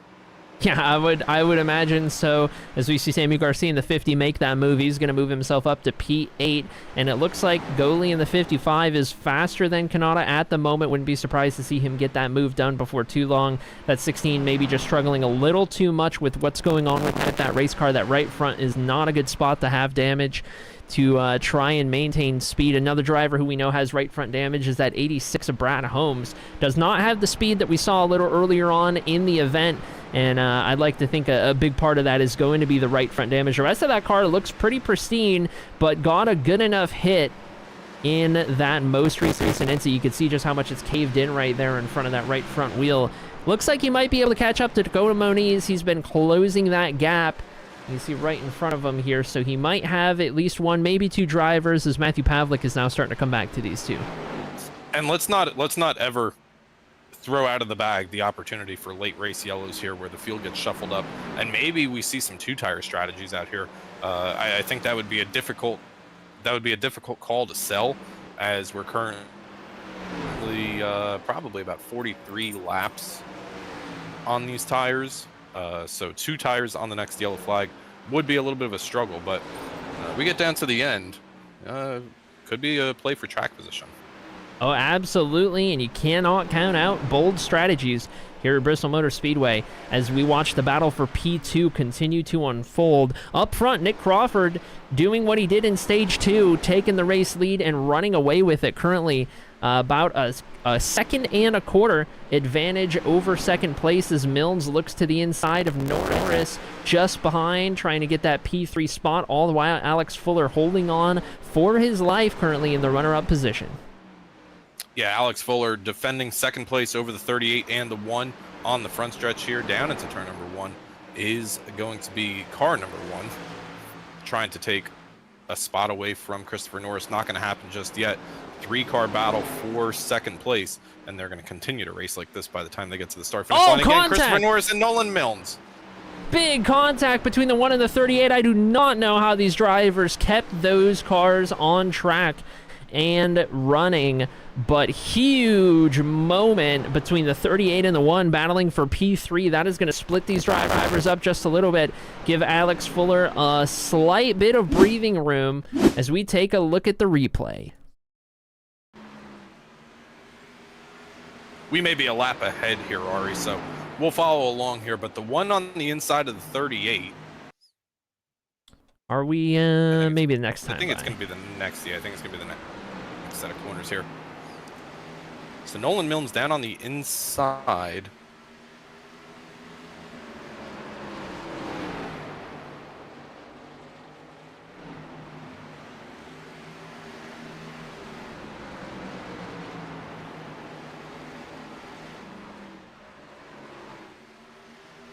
I'm not sure how far back we went on the replay. Let's try doing this, and then we'll get back to the live action here. All right, so this is... All right, we're going to have to zoop. So coming off of turn number 4 here, these drivers going to be side by side. Christopher Norris up on the outside, Nolan Milnes on the inside. So 38 get loose here. It looks like Nolan's going to slide up just a little bit, but these drivers both get very sideways on the front stretch. Nobody makes contact with the wall, and they both continue on. Yeah, that was a great save by both of these drivers to keep those things under control as we get back up to live action. And look at this. All the while, Mills has caught back up to the 38 and made the pass. He is now putting pressure on Alex Fuller for P2. Yeah, I thought that maybe this was the opportunity for Alex Fuller to get a little bit of breathing room here when those tires got heated up on the 1 and the 38. Not the case here, as the 45 very sideways loses a spot to the 1 of Nolan Mills, and he's going to get the bumper from the 38 and 3 and 4 and lose that spot as well. All right, Alex Fuller gets shuffled out of the way, and just like that goes from P2 to P4 in a single lap as Norris gets around to make that move. And Nolan Mills now has an opportunity in P2 to maybe close the gap on Nick Crawford, the dominant car of the race this evening. Let's go ahead, and we're going to pull up some lap times right here as we watch on board the 74, who is shown to be the fastest driver, particularly on the long runs here at Bristol this evening. We're currently working lap 207 at the line, and now we can start to see some lap times trickle in. That time by a little bit better for Nick Crawford. 7/100ths of a second better for Nick Crawford, the race leader, but he's going to have some traffic directly in front of him. We'll see what lap 207 reads on the board at 16.473 for Crawford. Looks like a 16.65 for Nolan Mills. So even through traffic here, Arie, Nick Crawford's still showing muscle out here tonight, but it's going to be interesting because the first time we've seen Nolan Mills have an opportunity to see the race leader, if we get a caution right now, this puts him directly beside him. That it does. This is the highest Nolan Mills has run all evening, and we'll see what happens should we get a late race yellow. And oh, by the way, we still got about 40 laps to go. That is plenty of time for some more tire fall off for these drivers to manage. As it currently sits, Nick Crawford has about a 3.2 second advantage over Nolan Mills, who himself has gapped the 38, who has gapped the 45. We've got big gaps all throughout the field. 3rd place, 4th place. You got to go all the way back to Brad Holmes right here for P5 ahead of Pavlik in 6, Moniz, Garcia, and Larry Bell. Actually, Larry Bell's a lap down. Yeah, Larry Bell currently in the free pass position. Ryan Rose next in queue to go a lap down to race leader Nick Crawford. Ryan Rose was having a strong night out here this evening, and he's got some, this must be new. He's got some heavy left front damage there. That wheel is completely broken. Well, I tell you what, this is probably from that T-bone incident with Shane Johnson under that one yellow. Probably did not elect to get it all fixed, given he is still on the lead lap for the most part, or at least he was on the lead lap. That tells me that 78 did not get that damage fixed. He instead prioritized being on the lead lap to try and keep as much track position as he could.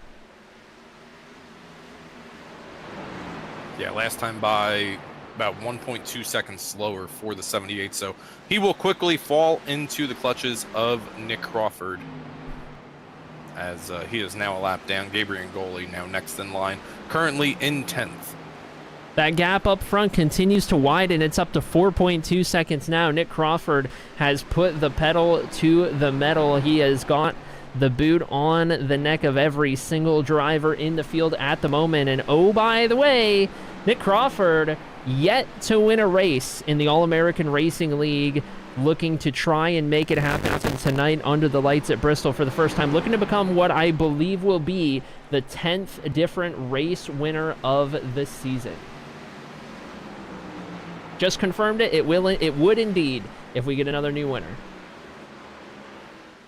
And the more cars that Nick Crawford is able to put a lap down here, Arie, probably stating the obvious, but the more cars he's able to put a lap down, that opens up his options for a late race restart if we do see one. We've been green flag racing since the beginning of stage number 3, but Nick Crawford now about to put 10th place runner Gabriel Ngoli a lap down. Next up in line is Josh Kanata. If we get a caution here in the closing laps and there's only 8 cars on pit road, that makes a 4-tire decision a whole lot easier than it does if there's 17 or 18 or 20 cars on the lead lap. Oh, it certainly does. It negates any strategy shenanigans that these other drivers might have in an effort to try and win this race over Nick Crawford. The fewer drivers that you have to start behind, on a potential restart here with a bad pit stop, the better. The 74 is going to have the advantage of taking 4 tires and knowing he's going to start within the top 8 or 9 regardless in that hypothetical.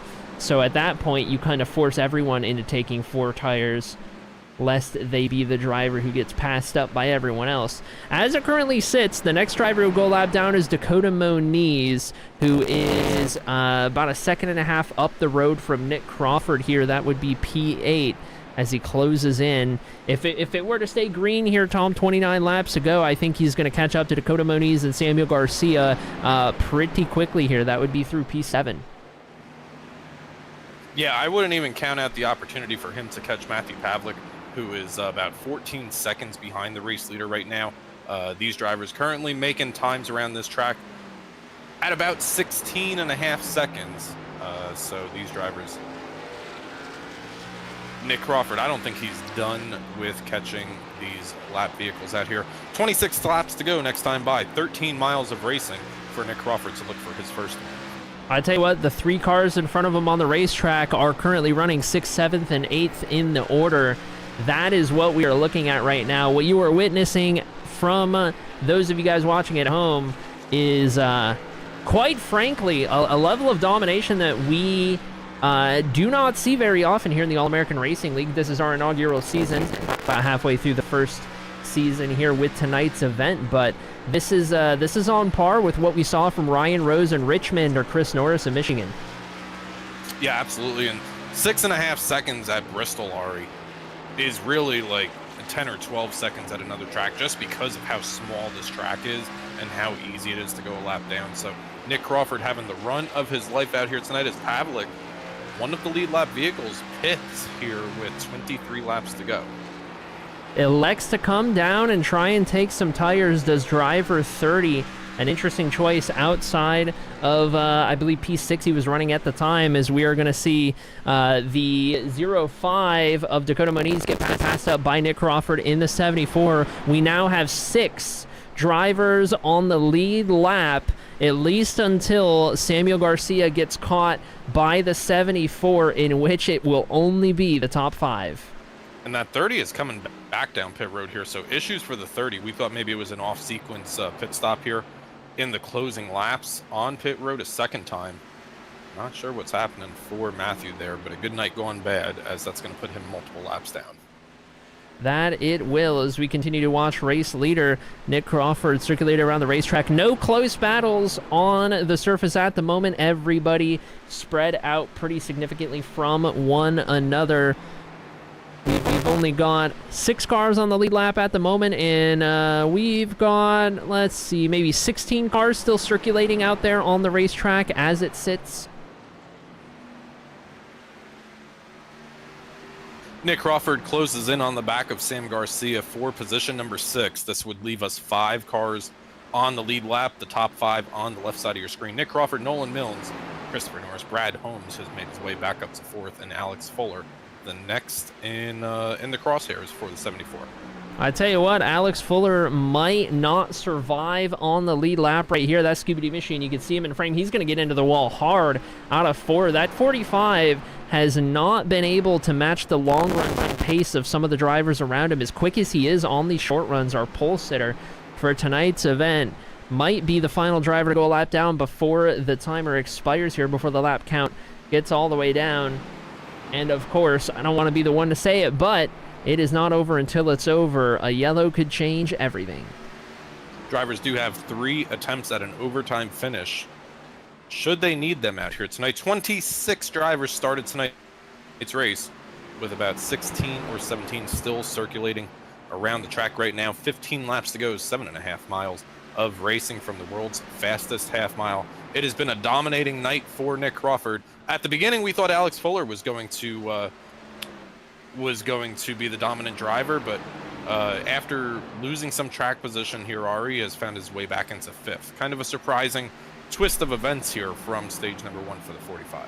Yeah, it certainly is. I thought Alex Fuller was going to be a top 3 car minimum with what we saw out there in stage 1 and even stage 2 tonight, but either way, he comes out here, he gets the pole position, he puts on a great performance in that 45, and you can't hang your hat too much on a performance like that. We see the 30 of Matthew Pavlik with some fresh tires, having made those pit stops a little earlier. He's going to be circulating out there on track, currently running in, what is that, P13 after coming down under green flag conditions. There are currently 12 laps to go.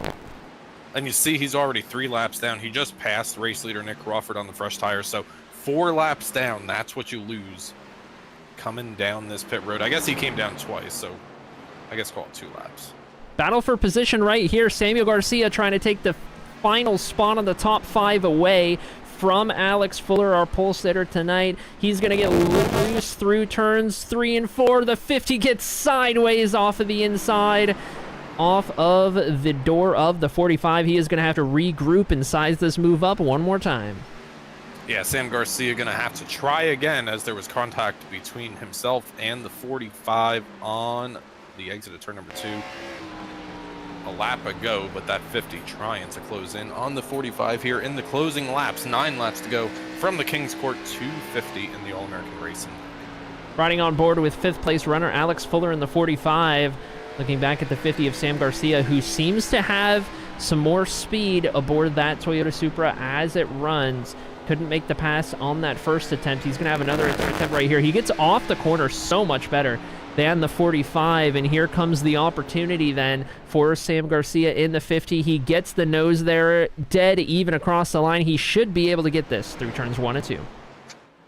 Alex Fuller was really good at defending in stage 1 when he was trying to protect the race lead from Nick Crawford, and that experience may come into play here as he is still to the outside of the 50 and will use the momentum at the line. It looks like it's going to be a dead heat, possibly advantage to the 50 into turn number 1. The 50 going to slide up just a little bit, but the 45 still got a nose there on the turn 2 exit. I tell you what, Garcia tried to get his elbows out quite a bit running the 45 up the track. It didn't work, and here comes Alex Fuller around the outside. All of a sudden, that 45's got a second win, and he is doing everything he can to hold on to this top 5 position. Rob Higgs directly behind them, being respectful and giving these drivers room to work for position. Rob Higgs a couple of laps down. Brad Holmes on pit road. Brad, are these drivers close on fuel, Arie? I wouldn't imagine that they are, but Brad Holmes down on pit road out of the top 5. One of the only drivers who's left on the lead lap. That would be the second driver to come down from pit road, or onto pit road, that were on the lead lap. So now additional questions. Well, 3 laps to go at the moment. Yeah, 3 laps to go. Going to be popsicle sticks over the speedway this time by. Going to be 2 laps to go for Nick Crawford. Now the question looms, is fuel an issue? We've seen a couple of drivers come down onto pit road. Nick Crawford, Nolan Milnes, Christopher Norris yet to hit pit road. 1 more lap to go, a half mile in Bristol. I tell you what, Nick Crawford, he's going to take the white flag right here. He can coast all the way around an entire lap at the moment with the advantage he's gotten. Driver 74 has put on a show all season, but it hasn't been meant to be until the halfway mark in race number 12 under the lights in the Last Grace Coliseum. Nick Crawford is a winner in the All-American Racing League. What a dominating performance by the 74 out here tonight as the fireworks fly over Bristol Motor Speedway. Nick Crawford's going to pick up his first win on a Saturday night in a strong showing. Only 3 cars on the lead lap. Nick Crawford, Nolan Milnes, and Christopher Norris at the end of the event out here tonight. That is a pretty insane result. What do you think about it there, Tom? The 3 drivers we're going to talk to, they're the only 3 who finish on the lead lap in tonight's event. Truly dominating performance. Green flag all the way to the finish for about 90 or so laps, whatever it wound up being there. So very long run for these drivers. It came down to that long run speed, and Nick Crawford, he showed the field what's up. All right, let's see if he can multitask up here. Nick Crawford, the winner out here tonight. Dominating performance, 3 cars on the lead lap. Nick, you pick up your first win in the All-American Racing League. Congratulations. Thank you. My arms hurt. I'm sweaty, usual, but thank you. Yeah, that was a pretty strong run that we saw in stage number 1. It looked like it was going to be a battle between you and the 45 for the majority of the race. But once you got out ahead, it was kind of the last time anybody saw the 74. Yeah, it seemed I don't know who was in the car tonight, but I just locked in the whole race and just drove the bottom. I think I was staring about 6 feet in front of the nose of my car the whole time, and it made it fast, I guess. But yeah, being out front, clean air was important. It seemed like you could just drive a lot better, and it wasn't as loose. Yeah, and you also your strength seemed to be here tonight. The long green flag runs looked like it took about 40 laps for you to open up the gap. You were kind of always in the lead in stage number 3, but about 40 laps, that's where we saw that gap start to open up from a half second to 2 seconds, and finally at the start finish line, about 9 seconds between you and Nolan Milnes in second. How was your car on the long run there, and could you have managed on a short run if we had a late race yellow? That was gonna be tough. There were points when Fuller was getting to my outside, and I was like, "How is he doing that?" But then I would clear him off the exit of the corner, and then it looked like it really burnt up his right rear tire. So it was very hard to be disciplined. I don't know if a short run I would have made it. I think we all would have been a lot more physical. But yeah, long run, which I don't think is usually my strong suit, but it was tonight. That certainly was, Nick. I want to give a big congratulations here from the Cyber Thunder Broadcast Network. We watched you take the checkered flag for the first time in the All-American Racing League at Bristol Motor Speedway out here tonight. Nick, we're going to open up the floor. Anybody want to say hello to back home watching you take the win? Oh, of course. I always have to shout out my beautiful wife. She is amazing. Shout out to my teammates. They always help me, whether they are giving me information or they're just being there. It always makes it pretty fun. Big shout out to Josh tonight, Kanata, for reminding me about the brake bias. It seems like if you have the brake bias a little bit forward, it doesn't heat up the rears as much. So that may have helped me tonight. Lastly, shout out to you guys, and then shout out to Brandon Rowe. We lost you recently, a coworker. Just a reminder, guys, out there on the motorcycles, be safe. Sometimes people can't see you, so that's about it for tonight. Absolutely, and we send our condolences here from you, but congratulations, Nick, here from Bristol Motor Speedway, at a very special win for you from the world's fastest half mile. Arie, I believe, has our second place finisher, and that's going to be driver number 1, Nolan. That I do. Runner-up in tonight's event, Nolan Milnes in the 1. Follows up with your first win last week in Kansas with a runner-up finish in tonight's event. I tell you what, that's a great little roll through the mid-season stretch right here as we get ready to gear up for the playoffs here, Nolan. You also had a very, very interesting race. You had to make your way up 18 positions to finish where you did. Walk us through your night, and was there anything you could think of that you needed that might have given you enough to get the 74?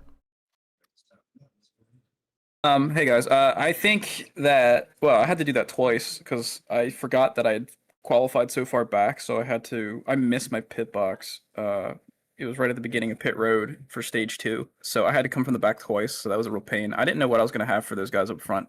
I knew I was getting close to a lot of those guys in the top 5 by the end of the runs, but yeah, it was clear that Nick just had it made. He was real aggressive on the start of stage 3, and he got the lead, and I think that helped a lot. I had let Chris by Norris and Alex, so I'm not gonna say they were holding me up, but they were kind of holding me up because I mean I was saving my tires back there and saving a little fuel. Turned into a fuel race there. The only thing I can say that maybe I would have got Nick with is like my method for saving fuel was probably wrong. I realized too late that all I had to do was probably just go 70% throttle down the straightaway, and I wouldn't have lost as much time as I did.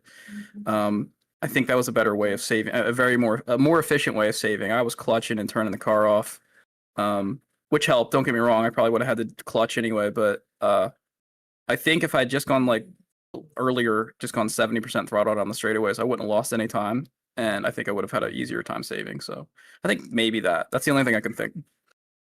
Fair enough. Well, I tell you what, to my earlier point, you're kind of getting the momentum going at the right time right here as we get ready for the playoffs coming up. But the very next time we're out on track, it's going to be in 2 weeks' time. We're going to the LA Coliseum for the All-Star race, and that is a controversial racetrack to be going into. What are your thoughts on that? I've never raced it. I have no idea. I don't even own it, so I don't even know what to think about that. Honestly, whatever is going to happen there is going to happen. It sounds like they're going to make it a fun format, though, so it's just gonna show up and have fun. Hopefully, that's all that matters. All right, yes, it is. Well, I'll tell you what. Congrats on your runner-up finish tonight, Nolan. We're gonna open up open up the floor to you to give any haze highs, shout outs to anyone you got watching. I don't think I have anyone watching, but shout out to my teammates from Noob Squad Racing. Shout out to you guys in the booth. You guys are awesome. And everyone who puts this on, Cody and Dalton. I know he's not there tonight, but just everyone who puts on this program. It's super fun. I really like this league. And like you said, I've been getting a new groove. So it's like I'm starting to figure things out. And I just really enjoy my time here. So just thanks to everyone who puts it on. All right, awesome to hear it. There is our runner-up finisher, Nolan Milnes, which brings us to our third podium finisher, who I believe Tom has caught up with. Yes, I have. I've got the driver number 38, driver that didn't even know if he was going to be able to make tonight's race. You come in here tonight, Chris. You qualified 23rd. Didn't take a qualifying time, I guess I should say. But you find yourself back up in a familiar position on the podium on a Saturday night. How are you doing? Yeah, that was stressful. Actually, I was almost kind of in your neck of the woods. I was in Fayette County at Penn State Fayette, photographing the basketball senior night today. And I don't know what was more stressful. Driving on those crappy roads that was thick of ice and snow and a bunch of cylinders and salt in my Mustang, or driving my Mustang here in Bristol around this around this track in this field. It was kind of sketchy in both ways. I wasn't really loose in real life. I was just dodging the cylinders, hoping my paint would come out okay. But I was very loose here in the corners here at Bristol. So throughout the race, it wasn't too bad. Not having any practice kind of sucked because if I finished P3, I don't think I would have had anything for Nick because Nick was on an absolute mission tonight. Good for him on that win. Glad to see him in the playoffs, finally locked in.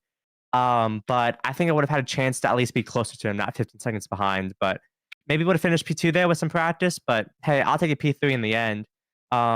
Fuel was an issue towards the end as well. I had a problem where I didn't save under pits. I'm not under pits. Of course, I saved under pits. I could fuel under pit. But I didn't save under the cautions when we had that second one there. So that kind of affected me there as well.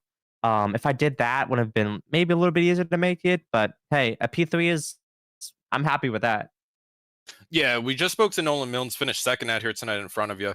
And he kind of alluded to that. And Arie and I, we were kind of flying blind. We both expected that you guys would be able to run to the finish without a question on fuel. So when we saw some cars come down pit road, we thought maybe fuel might start to come into question. Nolan had said, you know, maybe I didn't save fuel in the most effective way as he was clutching and turning the car off on the entries to the corners. How were you managing the fuel? Yeah, I just kind of do it in like almost like an arrow saving way. Except there is no arrow here. It works best at tracks like Michigan, Talladega, Daytona, of course. Just kind of going like 80% throttle in the straights because especially with how short they were, I was just doing that way. And then I noticed I just needed a little bit more savings, so I just lifted just a little bit earlier than I needed to do. So it's just a little bit of different saving techniques, but in the end, it usually works all in the same way. All right. Well, next week, Christopher, in 2 weeks, we're going to be off next week here in the All-American Racing League. In 2 weeks' time, we've got back-to-back short tracks. We've got the LA Coliseum, which is a topic all of its own in 2 weeks here on the Cyber Thunder Broadcast Network. How are you feeling about your chances out west? Yeah, short tracks are typically sometimes my thing.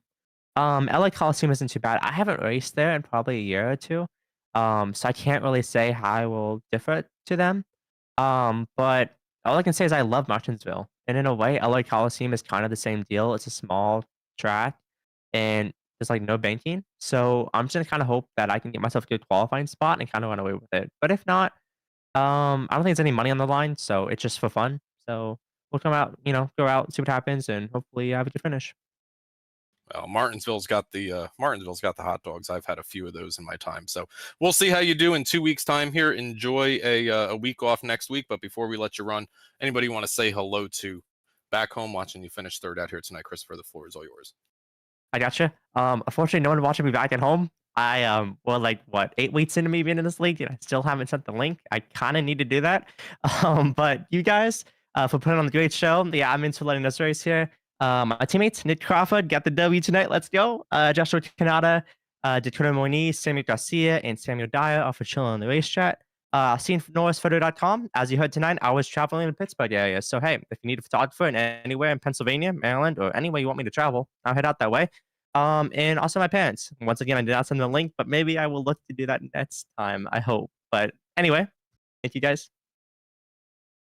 All right, Christopher, congratulations once again on another podium finish out here tonight. And Arie, 250 laps of racing down from the world's fastest half mile, Bristol Motor Speedway.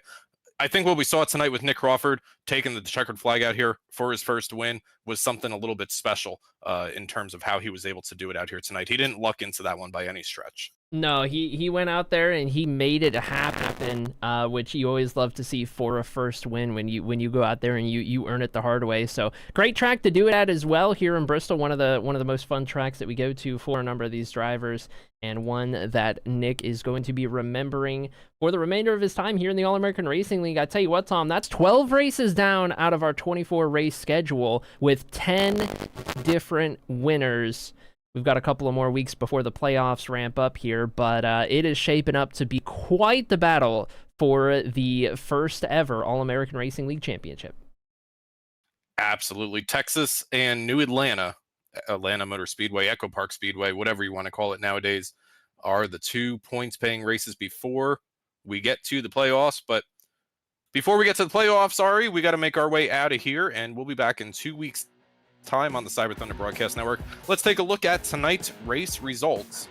Nick Crawford picks up his first win on a Saturday night in the All-American Racing League in a dominating performance. Only 3 cars on the lead lap. Good job to the 74 out of Amped Up Motorsports. Second place belongs to Nolan Milnes. Christopher Norris, the top 3 that we just spoke to, out here this evening on the podium. Sam Garcia is able to rally back for 4th place. Alex Fuller finishes 5th out here tonight after leading a bunch of laps in stage number 1. Gabriel Angoli has a win out here tonight in 6th place with how bad that 55 was driving. Dakota Moniz is good enough for 7th out here tonight. Joshua Kanata, Rob Higgs Jr., after losing multiple laps in the opening parts of tonight's race, has a top 10, and Brad Holmes rounds out the top 10.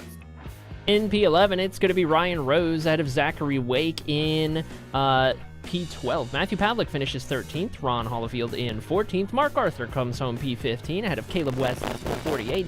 17th goes to Larry Bell in the 43. Jamie Walker comes home with a disappointing 18th place finish ahead of Joseph Klein in 19th, and rounding out the top 20, Shane Johnson. 21st place belongs to Tanner Marr out here tonight.